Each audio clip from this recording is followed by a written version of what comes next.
좀 전 이제 김보엽 의원이 짚어주신 그 사도광산 전시관, 그러니까 아이카와 향토박물관에 이제 조선인들을 비하하거나 멸시하는 내용들이 담겨 있다. 그래서 차라리 멀리 있는 게 이제 와서 생각하니까 다행인 것 같다라는 말씀을 해주셨는데, 이런 내용들이죠. 위생관념을 보급하기 위해 노력 중이다. 반도인 특유의 불결한 악습은 여전히 바뀌지 않는다라는 내용들이 담겨 있고요.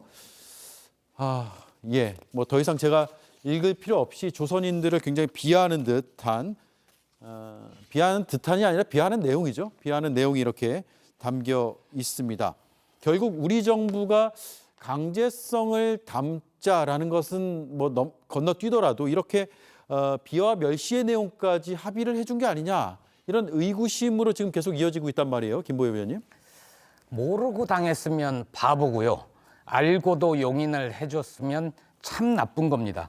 이른바 중일마 정신, 중요한 건 일본의 마음이다라고 생각하는 자들이 대통령 자리부터 정부의 요직을 차지하고 있으니까 빚어지는 참극이라고 저는 생각합니다.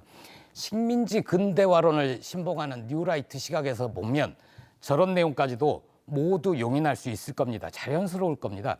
그 사람들한테 빙의를 해서 제가 생각을 해보면 지금 대한민국 국민들이 그렇다는 거 아니지 않냐.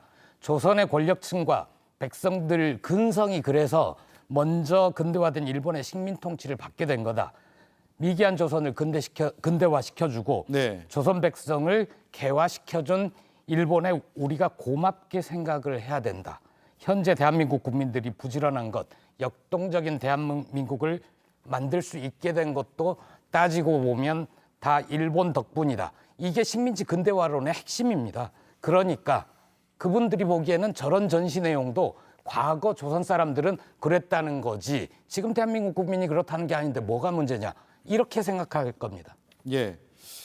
우리 정부가 이런 설명을 했었어요. 사도광산 유네스코 등재 동의에 대한 비판 여론이 굉장히 거세니까 일본 측이 조선인 노동자를 위한 추도식을 열기로 약속을 했다라고 밝혔죠.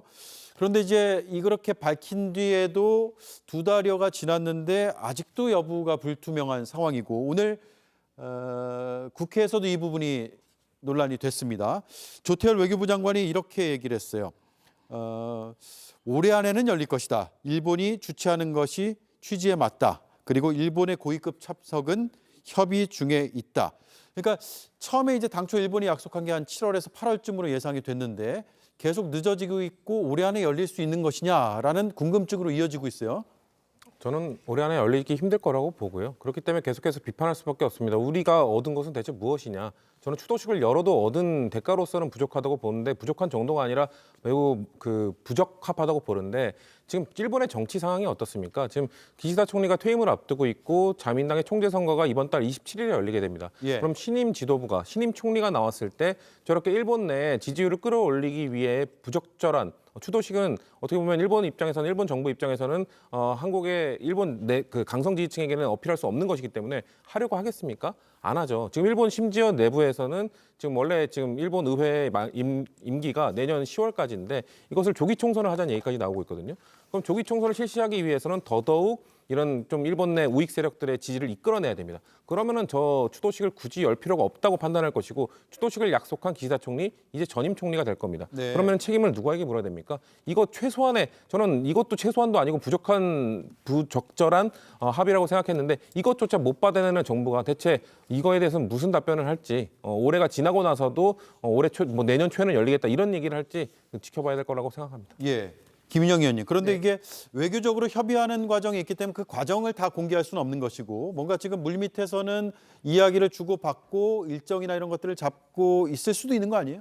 네, 뭐 추도식에 최대한 일본 측 관계자가 참석하도록 해야 되는 게 정부의 역할이라고 생각합니다. 뭐 국민의힘에서도 당연히 그런 걸 정부 측에 요구해야 되는 거고요. 당연히 그렇게 할 거라고 저는 믿습니다. 지금 제가 야당 분들 말씀을 많이 들어보니까 저희 외교에 대해서 굉장히 엄한 잣대를 들고 계셔서 굉장히 저는 다행이라고 생각하는데요. 그런 엄한 잣대가 일본뿐만 아니라 중국의 동북공정이나 역사 왜곡이나 또는 북한의 오물풍선으로 인한 피해, 개성 남북연락사무소 파괴에 대한 보상에 대해서도 동일하게 엄격한 기준을 가지고 정부나 앞으로 외교나 외교 차원에서 그런 역할을 해주셨으면 좋을 것 같습니다. 예.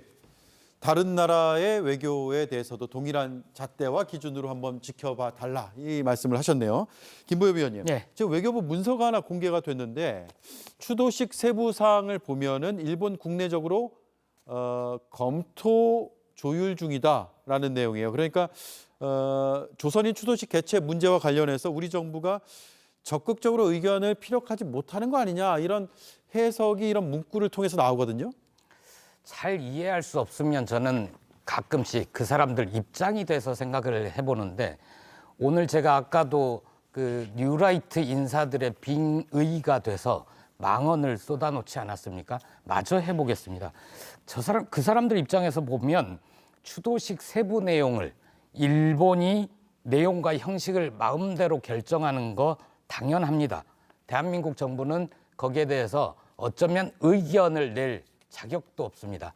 사정을 하면 들어줄지는 모르겠지만 왜냐하면 김문수 고용노동부 장관이 뭐라고 했습니까? 일제 당시에 우리 선조들은 국적이 일본이었다고 하잖아요. 그러니까 일본이 강제로 끌어가서 노예처럼 부린 그분들도 한반도 출신의 일본 국적의 노동자인 겁니다. 예. 조선 사람이 아닌 거예요. 그러니까 대한민국의 선조라고 해도 당시 기준으로 보면 일본 국민이니까 현재 일본이 추도식을 열건 말건 내용 형식을 어떻게 하든 말든 정부 인사가 참여하든 말든 대한민국이 왜 간섭이냐. 그 당시에 그 사람들은 일본국 국민이었다라고 일본은 생각할 수 있고 뉴라이트 인사들은 여기에 동의를 할 겁니다. 네.